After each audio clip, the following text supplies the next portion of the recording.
G'day, Snappers, and welcome to the Sunday Snap, coming to you through the Ballr podcast feed. This is the podcast where we give our snap reactions to the NRL SuperCoach round that was.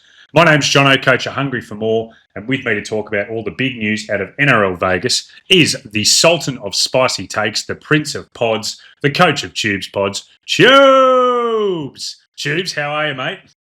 I'm good. I started giggling just as we started this pod, just because it's just so good. Football's back. How easy is SuperCoach? I forgot how easy it was when your players actually perform pretty well. So Tubes Pods have had a good day? Oh, it's been a great day. The only ones that I didn't, we obviously, you more than any, I think, talked up Lukey as a great buy. That's probably feels like the only one that I've really missed on not owning him to start the year. So I'm definitely up and about, and two pretty fun games of football to start the year. I enjoyed different ways. Different ways, but it was enjoyable. No, 100%. And what about you, just to back in your instincts? You also had Marzhew was in your team for ages, and you took him out because there was chatter about an injury at training. But I think you're sitting okay with that one after what you saw to an extent. Yeah, it was a very small time where it was the Murray Tuilagi in with Greg Marzhew as the double pod. But I think it really came down to one or the other, and I went Greg Marzhew. So I'm still pretty happy with Murray. He scored 2 tries, and obviously he looked fine, but they said he might have tweaked his hammy during the week, and he didn't look at fully 100%. Dan sent a video to our little group chat of him getting up at halftime and said it looked like him trying to get up at home, and probably not him, probably an even older version of Dan, I'd say, what Murray looked like. Yeah, so you're not shattered about that. So yeah, overall good round, Tubes. I think I've started off pretty well too. Maybe not as high flying as Tubes Pods, but there's nothing I looked at today and have huge regrets over. We'll get into a bit of it. There's a couple of concerns. Look, before we do, as always, please search for Ballr NRL on X, Facebook, Instagram, and Ballr SuperCoach on YouTube and TikTok. And if you can follow us, subscribe, leave comments, do all that good stuff. We really appreciate it, helping the podcast continue to grow in 2026 and helping Ballr get bigger and better. And with a bigger listener base, that's going to mean more things to come. So please do get in there and help us out. Tubes, the Ballers only Discord was absolutely pumping today, wasn't it, during the match day? It was a lot of fun to be in there having a chat with some of their Ballers. Yeah, it was pumping from about 8 a.m. this morning, it felt like. The excitement and the buzz, and then during the game, it was great. It was actually good because we saw a fair few new faces pop in as the game time came around as well. So it was good to get a lot of different takes. And also just enjoyable, there was a few controversial things in that Dragons and Bulldogs game, but I thought everyone handled it fairly well. And there was just robust conversation. Yeah, I'd say there's a low percentage of rabbits in there. The people in there, overall, really good people, good fun to chat to. So thanks for everyone who's in there. And if you're not, head over to ballr.live/Discord. It is Ballers only. You have to be registered through ballr.live. But get in there, join us, and you can have a chat to us, get your team analysed by the community. It is a lot of fun. Tubes, the other big Ballr feature that I was pumped up about today, probably the most pumped up of anyone who wasn't helping arrange it, was the Ballr Match Centre. The Ballr Boffins working just incredibly hard. During the first game, they were checking things out to get the match set up and running. And by half-time, Ballr scores were live. And just a good 4 or 5 minutes faster than the official SuperCoach app. That first half was killing me when a couple of good SuperCoach things happened to my team, and I had to wait 5 minutes to see Kalyn Ponga's first assist come through. But once the Ballr Match Centre was fired up, it was just bang. It had happened. As I was watching on KO, I'd look at my phone, and it's already there. It was fantastic. Look, it's not hyperbole, Jono, to say that if you play SuperCoach, you have to have Ballr.live open while you're watching the games. It is so quick to update, and not even that, the changes in the stats. So obviously, I didn't think you guys made a big enough deal about it on the Tuesday pod. They've done the deal. They've got the contracts with Stats Perform. So it's updating live with Stats Perform automatically. It was the first test run today, and it went through, and it looks unbelievable. But even now with these changes in the stats, like there's a little bit of, who got that try assist? There was a kick early in the game today for, I think Dylan Brown kicked it and Sharpe took it and then passed it to Greg Marzhew. Now, in olden days, that wouldn't have been a try assist to Sharpe, but it would have gone to the kicker. And Greg Marzhew wouldn't have got a line break for busting through to score those. But I'm looking around, and literally immediately as soon as it's awarded, it was updated in Ballr.live, which just made the whole experience of Greg, barging over that much more exciting for me.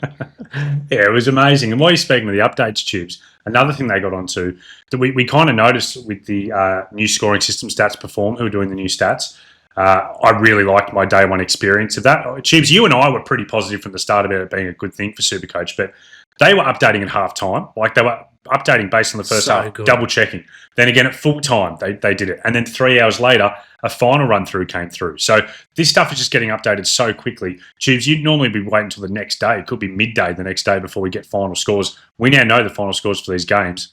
It's already done. It's fantastic. So I was a huge fan, but I love that the Ballr Boffins as well, when they noticed that the scores were updating after the game, they got that going in the Ballr Match Centre as well. So you're getting fully up-to-date scores. Yeah, unbelievable work from everyone involved. A huge shout-out. Tubes, we do also have to quickly talk about the Team Builder and Rate My Team, the new feature on Ballr.live. What have you made of that so far, and can you explain it to the listeners? Yeah, it's been good. So you jump in there, you add your team for the very first time. One of the things I do like about it when I was playing around with my team earlier this week is you can add and you can go over the salary cap, so it doesn't let you stop from doing that. So I was sort of mucking around with what that looks like if I was spending over and then thinking about who to bring in. But once you've done that, you basically have your team set up the exact same as SuperCoach, but it then has those Ballr projections. So in Ballr projections, I was projecting 1230 at the start of this week with my team. And in SuperCoach Gold, I was projecting 1,030. And we'll see if that comes to light or not. But it certainly felt a lot more realistic, particularly with a lot of these cheapies and these rookies, about what their scores were going to be. Similar for someone like Tommy Chester, just because he's priced 200K doesn't mean he's getting 30 points only, or so on and so forth. But once you do that, then you can hit save. And you hit the Rate My Team button, and it will actually determine a number of different things that Matt went through a bit in the Discord a bit more. That basically gives your team a team rating out of 10, which has just been good. We've been able to share it on socials, and look, it's working for me so far. Absolutely. And Tubes, you sound a little bit like Nick Politis looking at a Roosters top 30 there, just not worrying about the salary cap, getting the best players possible in there. So you must have been having a lot of fun. But I just didn't have the brown paper bag to go along with it, that's all. Allegedly, we'd like to point out.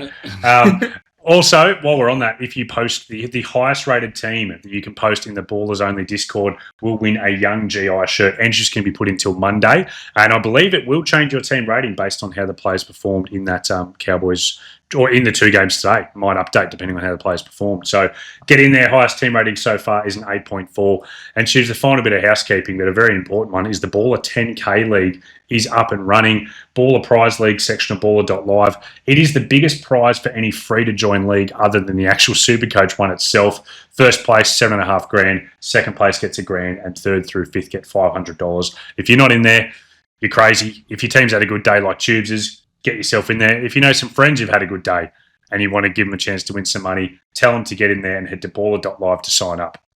All right, Tubes, big positive start to the show. We're up and about. Let's bring the mood down with some rage trades. Are you little? And Tubes, we've sourced these rage trades from the Ballr community over there on the Discord. And we got a couple that stood out for people today. The first one, and I think the most clear-cut one and tricky to talk about, is Scotty Drinkwater. This was put forward by a couple of our ballers, Jumballs and Smelly Blef, chucked him in there. Tubes, he got 23 points. He was off early with a rib cartilage injury, got needled up, came back out there for the majority of the game. I think 10 minutes left in the first half, he came back on. But he just never looked fluid in attack. The other big concern, put all that aside, didn't goal kick. Now, we don't know if that was because of the injury. He didn't get any chances to kick before that, so he could have the kicking back for round 2, or maybe just Jake Clifford is their first choice goal kicker this year. What do you make of all that for Scotty Drinkwater? And is he a rage trade?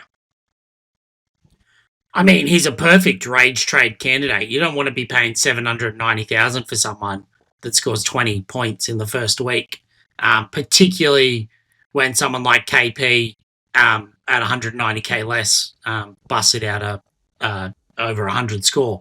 The only thing I will say, and I'm going to preface this by saying, I hate that everyone talks about this on podcasts early season.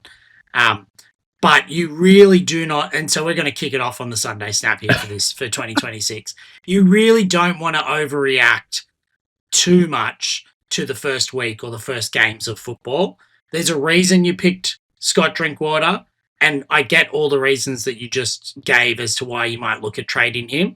But remember, prices don't update until after round 3, after the third game that they play. So, and particularly for Drinkwater, he now gets 2 weeks rest before his second game. So that rib cartilage injury, listen to smarter physios and health experts than us, like the Magic Sponge Pod. But I think that if you started the year, that run hasn't changed for the Cowboys. I'd probably still look at holding and give myself an extra week. And if he gets another low score or he doesn't come out and kill it and do what you're wanting to look, he's a perfect rage candidate or trade candidate for come round 3. Yep. I agree. I think he's one that I'd watch because I want to see about the goal kicking. I think that's a big one. Tubes, all that stuff you said about, don't overreact at this time of year. I agree. The thing I would react to is role and how their role looks. And I think we didn't really get an idea of Drinky's role. He looked like he wasn't himself when he came back on. He didn't look fluid. We don't know about the goal kicking.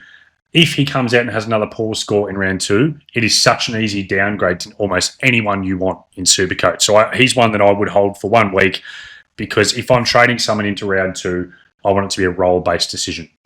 Tubes, the other rage trade comes to us is Jackson Purdue, which was sent in by Richo, who joined the Discord today. And geez, he made the Discord about himself. Richo is a friend of the show. Tubes, what do you make of Jackson Purdue's 42 points today? I mean, did he have any attacking stats? Was that basically all base plus power? Like, I don't think he had any line break assists, try assists. So, I thought that's what you're sort of wanting. I know, obviously we'd like to have better scores than 42. But for when you're paying 500 and something K for a 5'8" in a pretty, in a pretty tough position for this year, I'm happy with that as a debut. Would I have liked him to score a try? Yes. Would I have liked him to set up one of the tries? Yes. He looked unbelievable when he went to fullback. But I also just think, similar to what I said about Drinkwater, their run is still going to be very good over the next few weeks, and he's going to have attacking output. If 42 is his floor, sign me up for the season, just about. Yeah, I agree with everything you said. I also like that they did try and look for him at times at centre. They did try and find him times to get early ball, and there'll be weeks where with his footwork and his speed it'll work.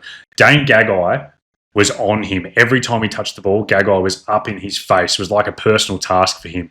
And not every centre's Dane Gagai. He's an angry man.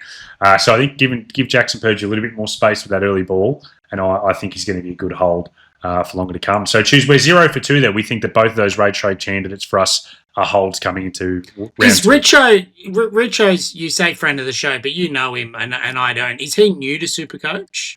Like, has he played before? Because I know we might need to years.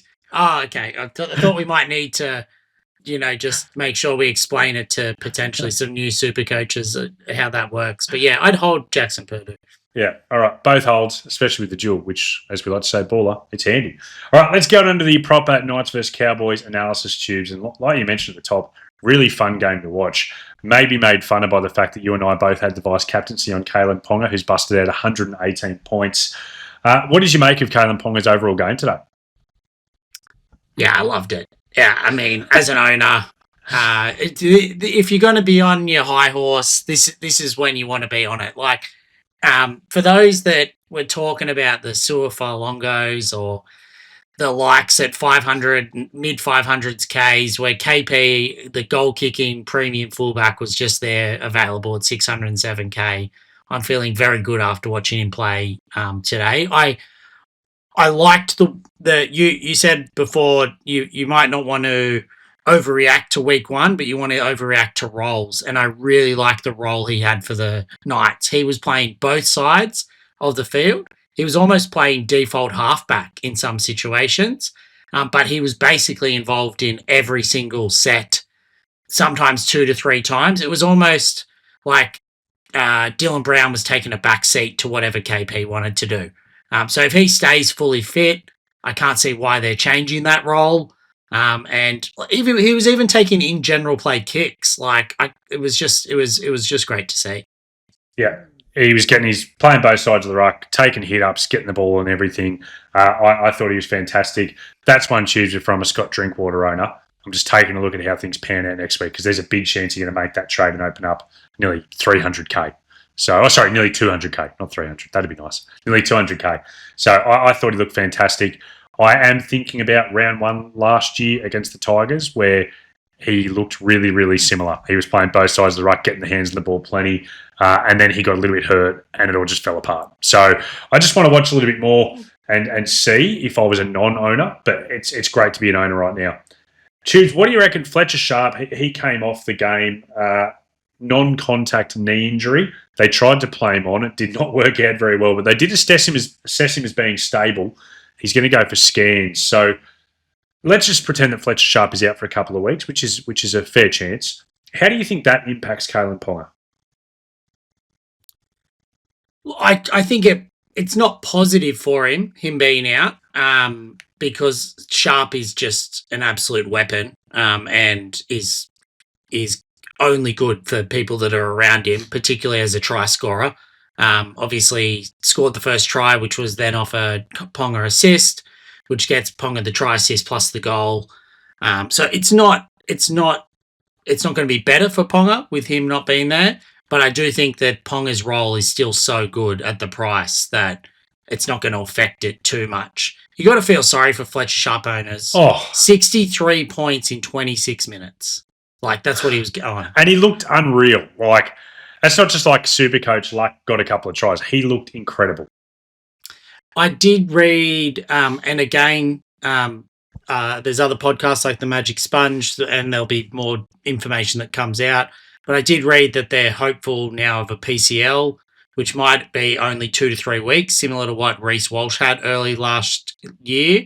And so you could look at holding.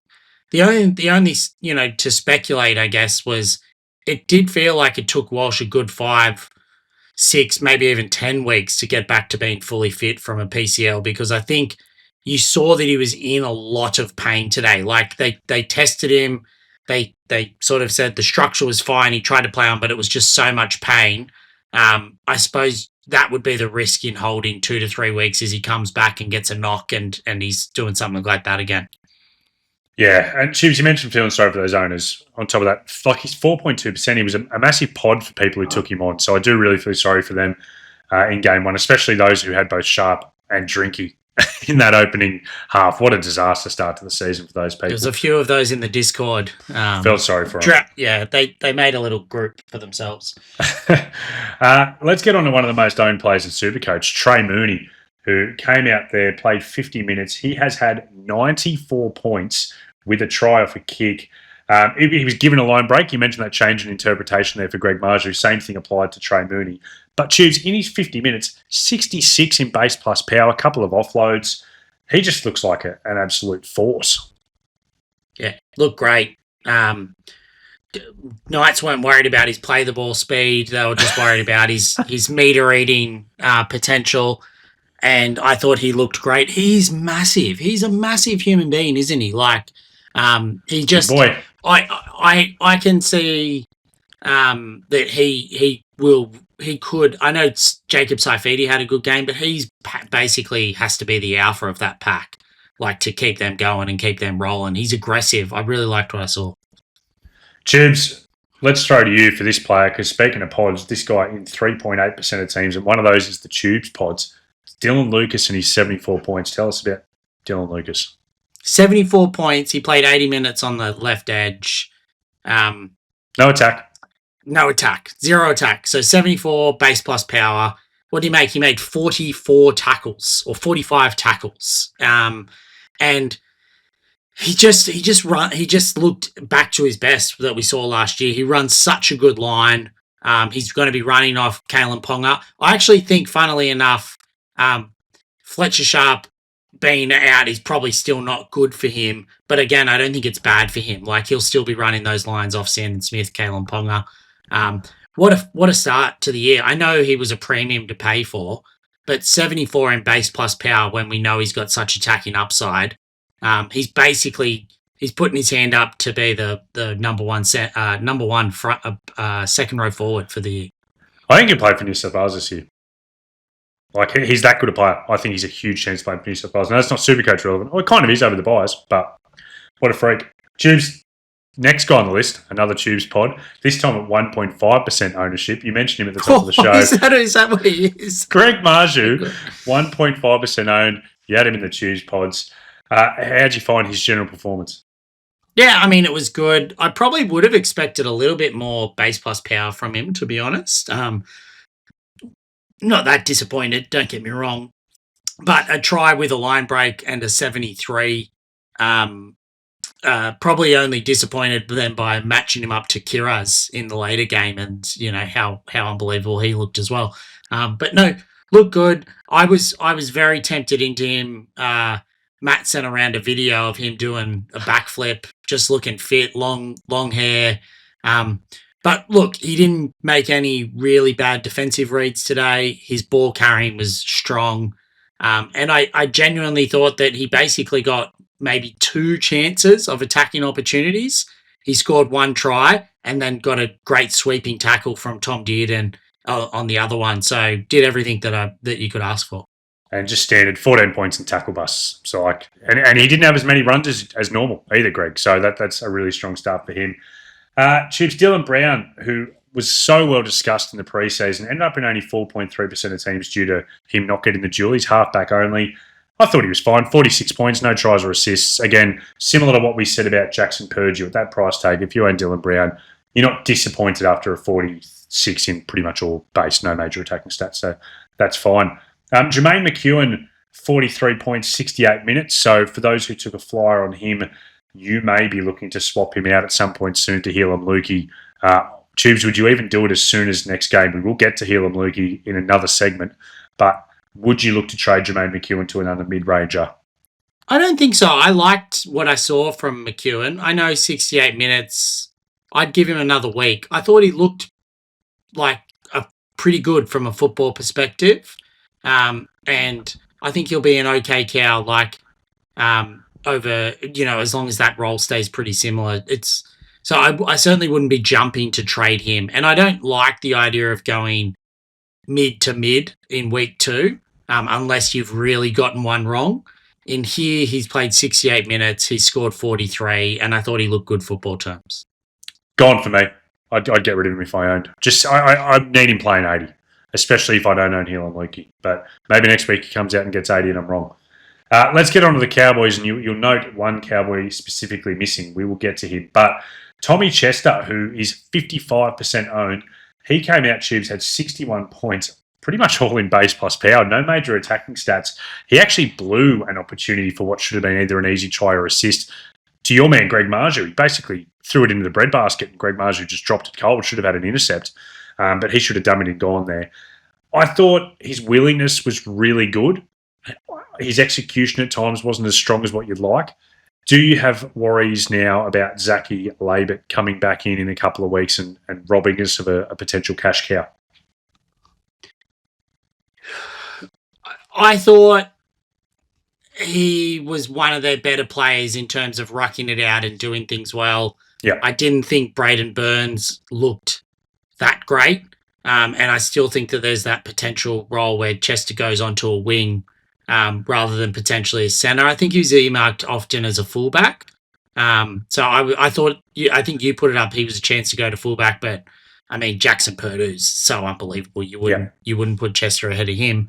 But 61 in base plus power, that's unbelievable as a cheapie. So hopefully he does hold on.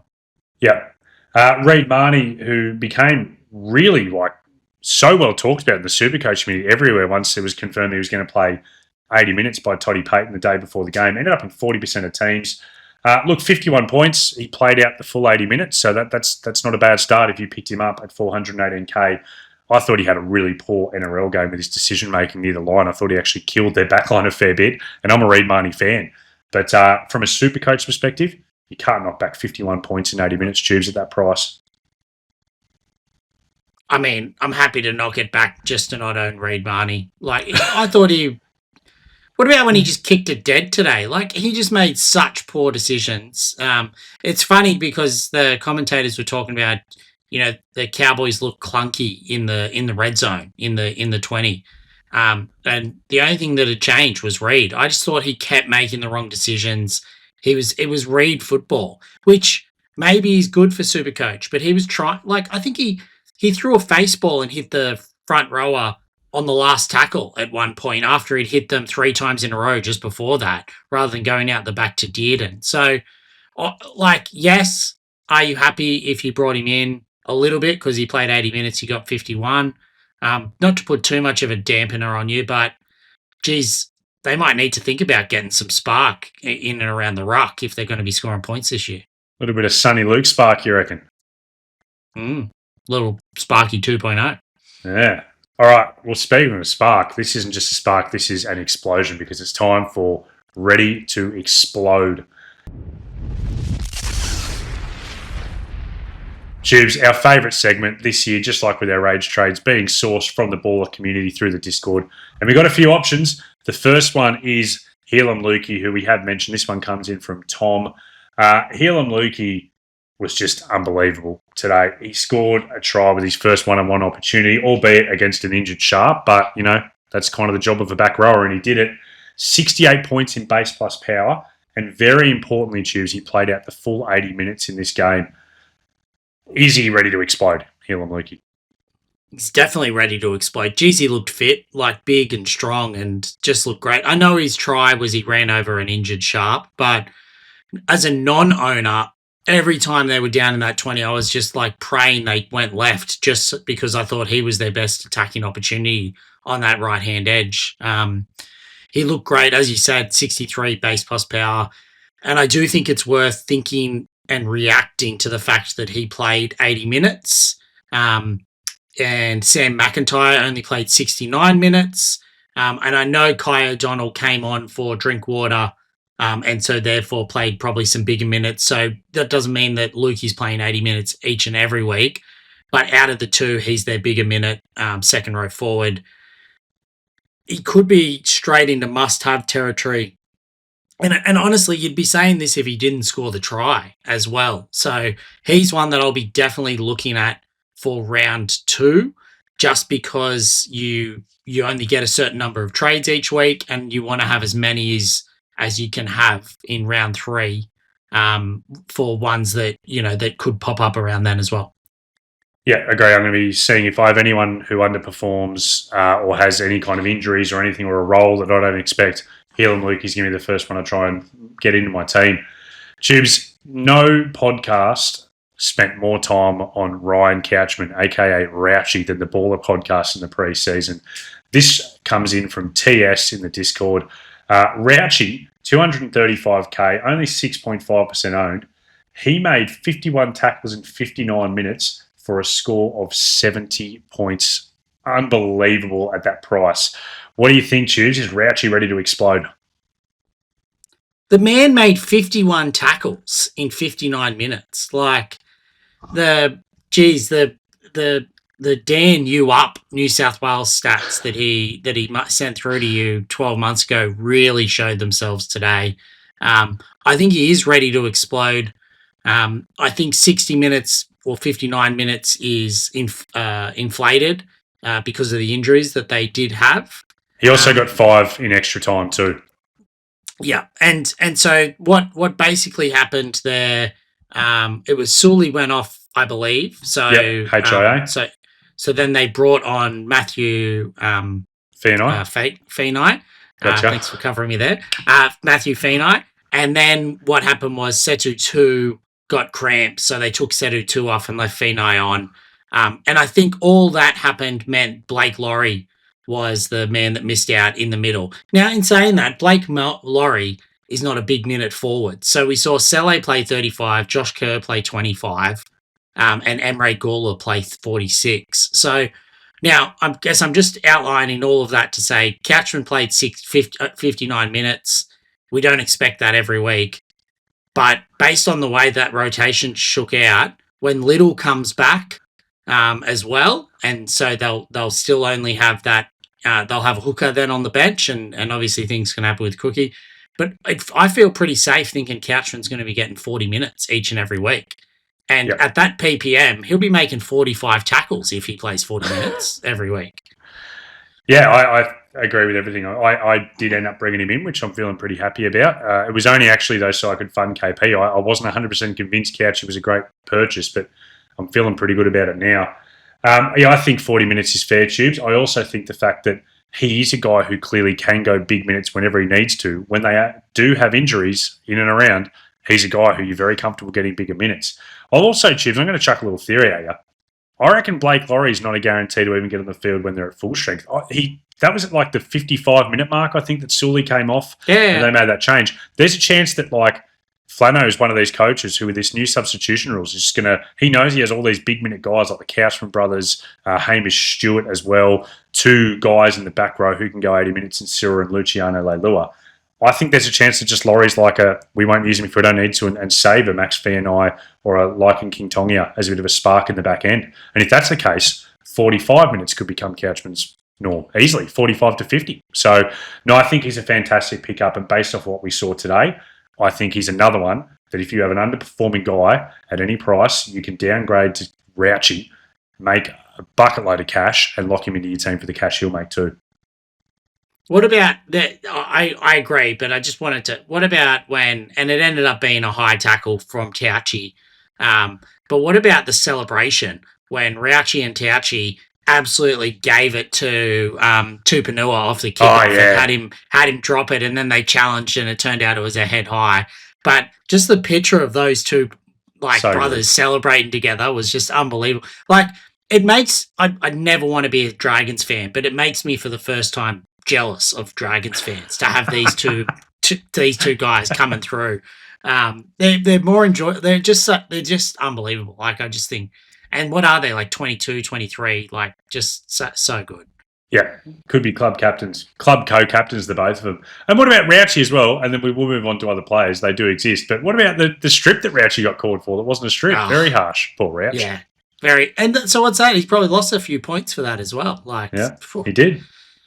Anyway, all right, let's get on to the next one. Another ready-to-explode player is Viliami Kikau. This comes in from the Dukes of Randwick. Viliami Kikau priced at $650,000. He had 97 today. Tubes, he had 36 points in power stats. I'm going to say that here. I didn't say base plus power stats. Power stats. That is purely offloads and tackle bust. 36 is ridiculous. Plus, he had a couple of line breaks. I thought he looked incredibly dangerous today, Tubes. Is he ready to explode? Look, we've had some. What's the definition of ready to explode? Like, I think Kikau exploded last year, and this has continued on. But the one thing I would say is the big change is having Crichton and Kiraz on his edge now as well is going to potentially make him much more dangerous and SuperCoach relevant. Because if he continues to look this fit and this good, he's going to have a lot more attacking upside. We saw it today in the form of him having 2 line breaks, and that was basically getting on the outside and being able to throw the dummy to Crichton and or Kiraz. But we're going to see it as well with him getting some sweeping plays and also setting them up on the outside as well from an attacking point of view. Yeah. All right, let's get on to the second game, which Billy Kikau played in, the Doggies versus the Dragons. And Jacob Kiraz was the top scorer for the Dogs in this game, 102 points, try in the second half. He had 47 points just from runs. Like, no, not including his tackle bust and offload, just 47 points in runs. He's a freak. And Tubes, like you mentioned, playing on the left edge as well. At 746K, are you wishing you jumped on board the Kiraz Express? I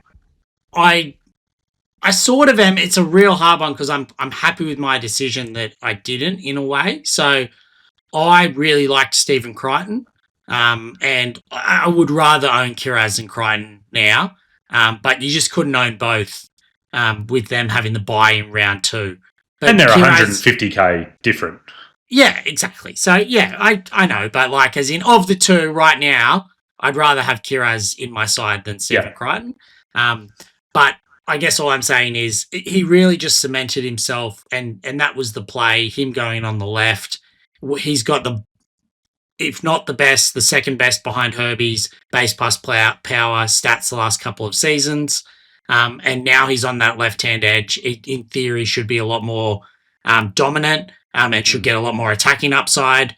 And I just think that you basically need or want to have him before sort of round 3, round 4, as soon as possible into your side once they've had that bye. Tubes, you say that about the left. I thought watching the game live today, and I know that Kiddos and Kickout have scored really, really well. I thought a lot of their set plays in the 20 were actually going out to the right. And as a Crichton owner, and we'll get to Crichton next, I found that really frustrating because I was watching these left set plays. But it's like it just feels, what I'm saying is, it still feels like there's more left on the table. Like it didn't feel like that left edge was utilised to its full extent today. And even a couple of times they did have set plays. Burton, and he's a good runner of the ball, so not holding it against him, but he would dummy and tuck and go instead of getting it out there. So I think there's actually a little bit more still to come from those guys on that edge.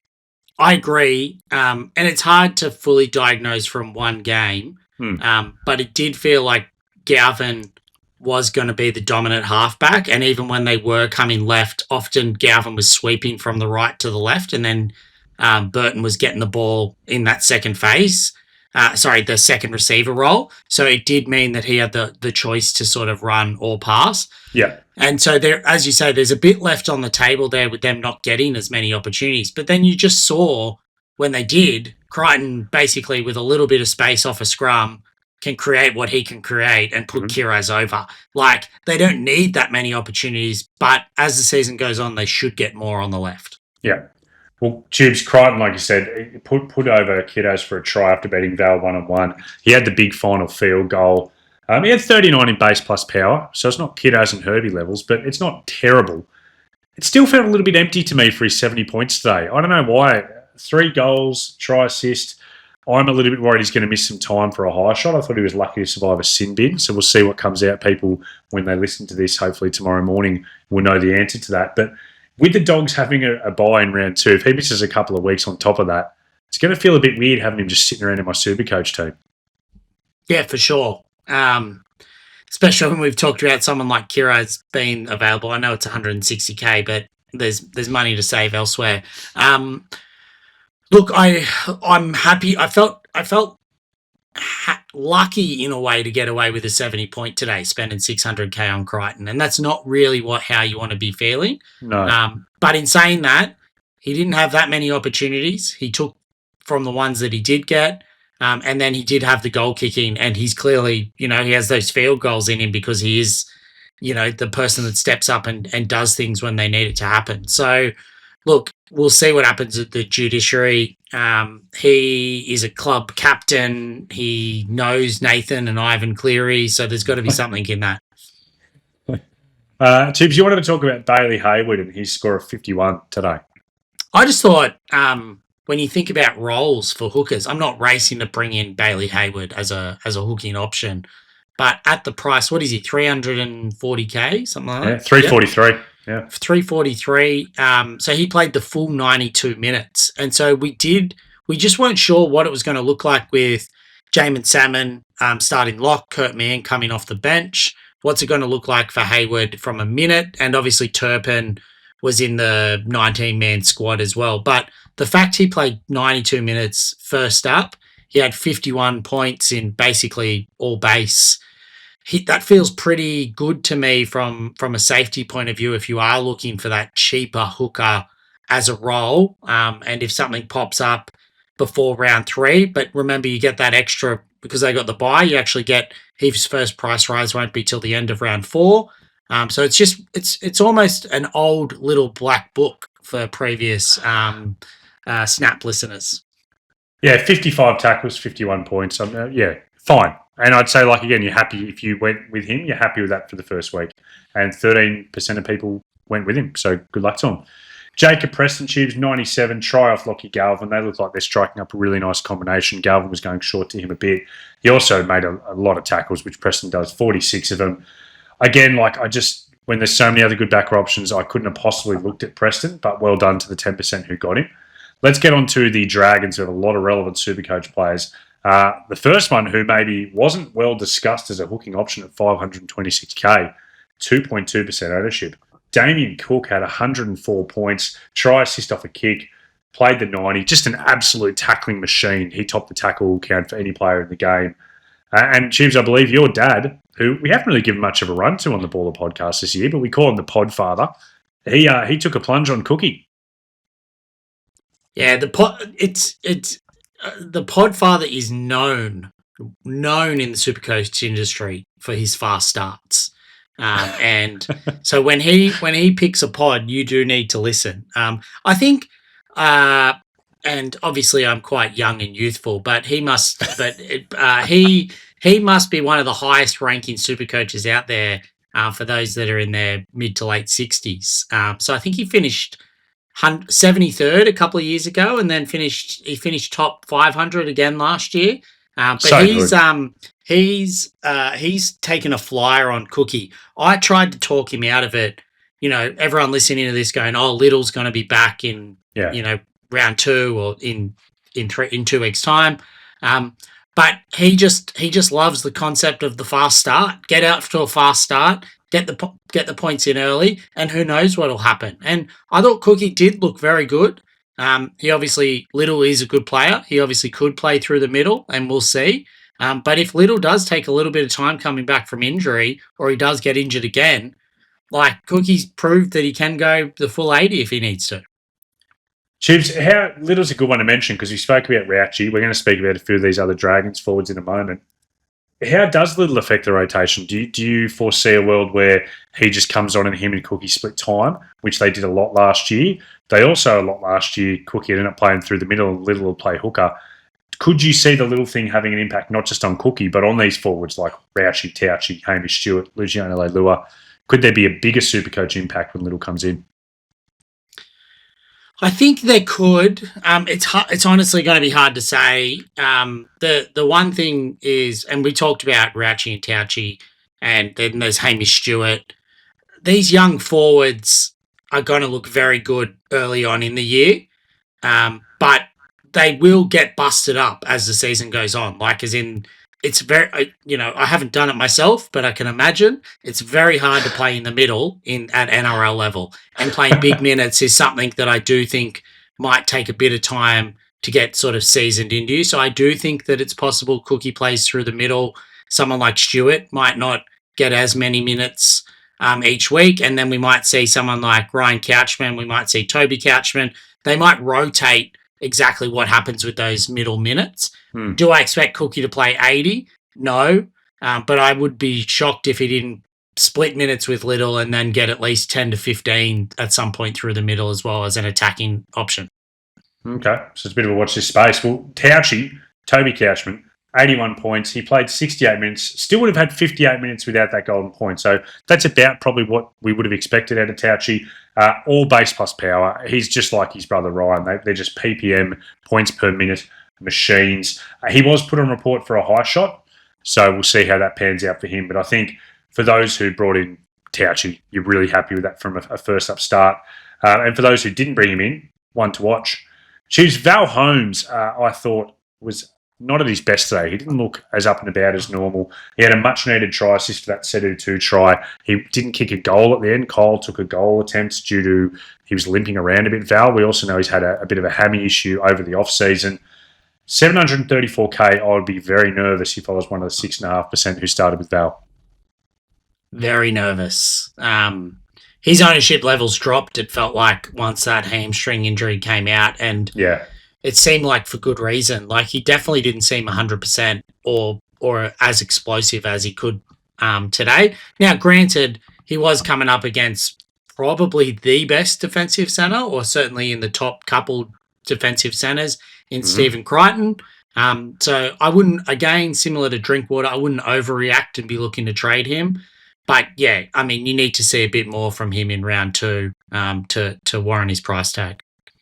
Well, speaking of 2, let's get to Setu, who had 62 points in his 65 minutes. Like you mentioned, Tubes, earlier, he got taken off for cramps. They'd already used a back sub, so it wasn't actually like, I think it was just a bit of he's cramping, let's get him off and get a fresh man on. Didn't get through as much work as I'd kind of hoped, but at 62 points, 201k, I think it's a really positive start. He seems like he's going to be playable when you need him to be. And yeah, great story. 27 years old, making his NRL debut. Very pumped up after that first try, and good on him. No other thoughts? That's all you can say. Yeah, well done. Cool. Daniel Atkinson's interesting, Tube. So he's come out and busted 29. No major attacking stats, not even a try contribution to his name. He had by far the most touches of any Dragon outside of Damien Cook, like well above Kyle Flanagan, well above Clint Gutherson. So it really was Daniel Atkinson's team to run around. Did pretty much all the kicking. Again, similar to what we spoke about with Jackson Purdue, I think if you're getting 29 from Atkinson as a halfback on a bad day at 235k, I think he stands to make a lot of money this year. Maybe I'm not less as convinced. Yeah, I didn't feel. I know you can say that was a bad day, but I just think that could just be the Dragons' attack. Like I didn't feel great about it.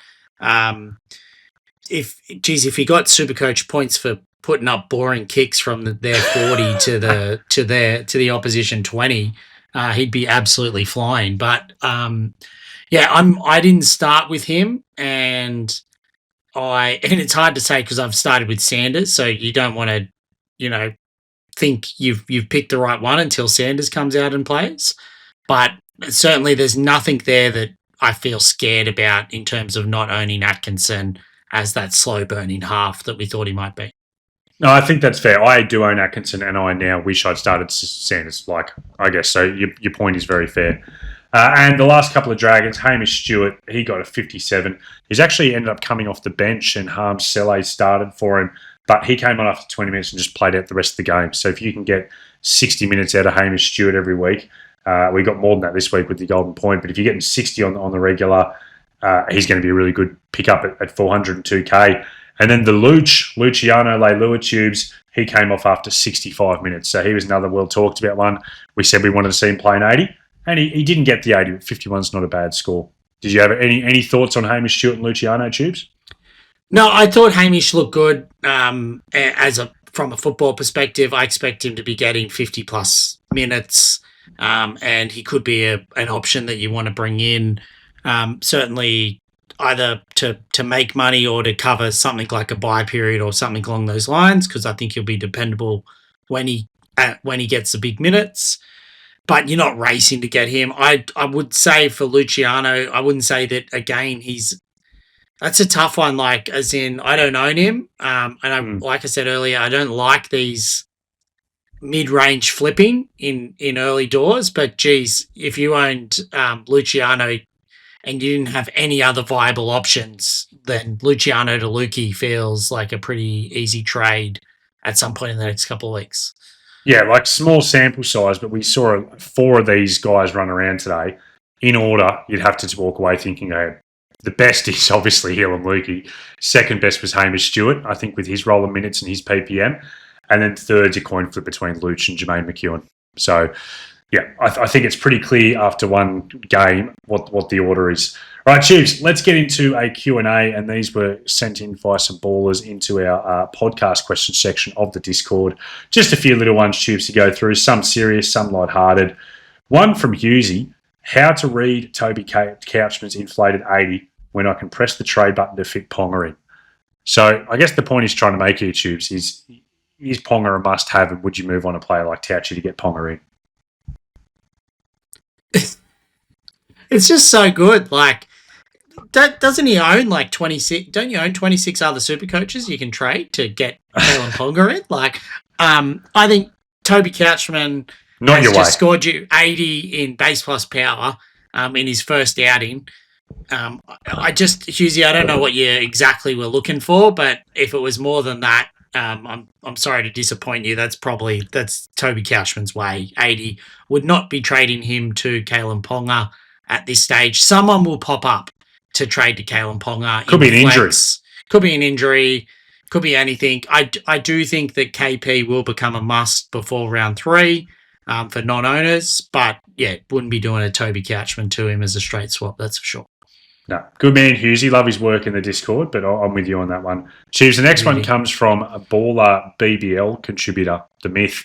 And he has said, as an owner of both Scotty Drinkwater and Fletcher Sharpe, should I use my girlfriend or my mum's name for my second team in Supercoach this year?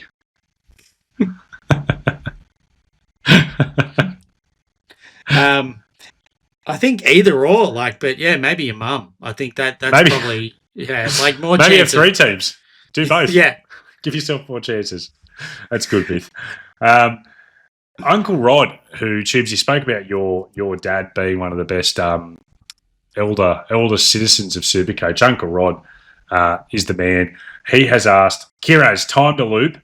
Is my best way to do it to bring Cheese on and play him, or captain him, and then move my reserve from Paxton to Grant? So basically, Tubes, is Paxton a good one to sit out if Uncle Rod wants to loop Kiraz?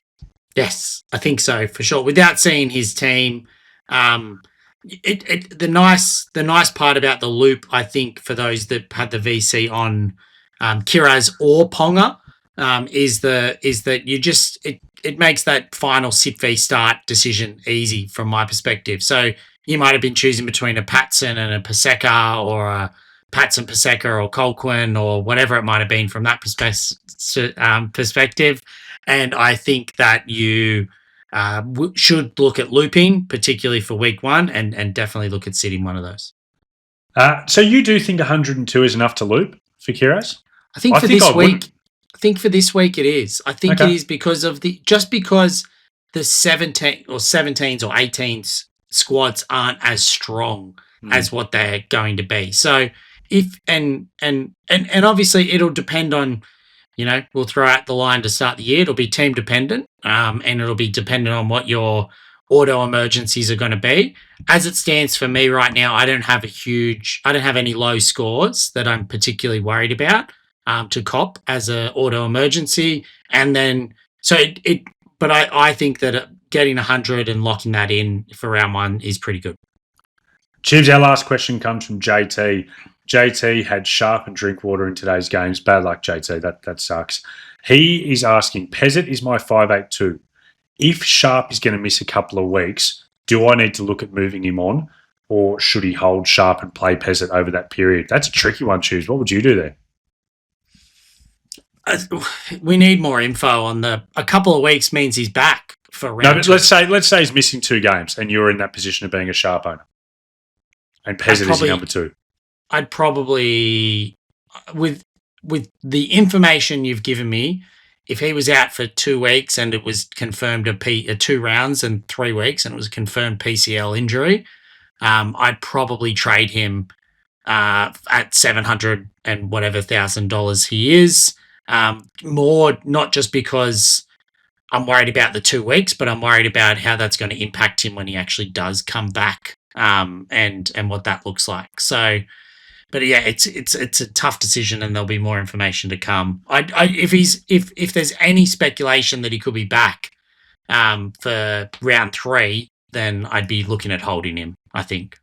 Yeah, I agree with you, Tubes. I think I'd hold if I can. And also, we got to look at Pezzett. What if Pezzett comes out and looks way better than what we kind of expect him to do from a Supercoach perspective, and you feel more comfortable playing him? So we'll see how that goes.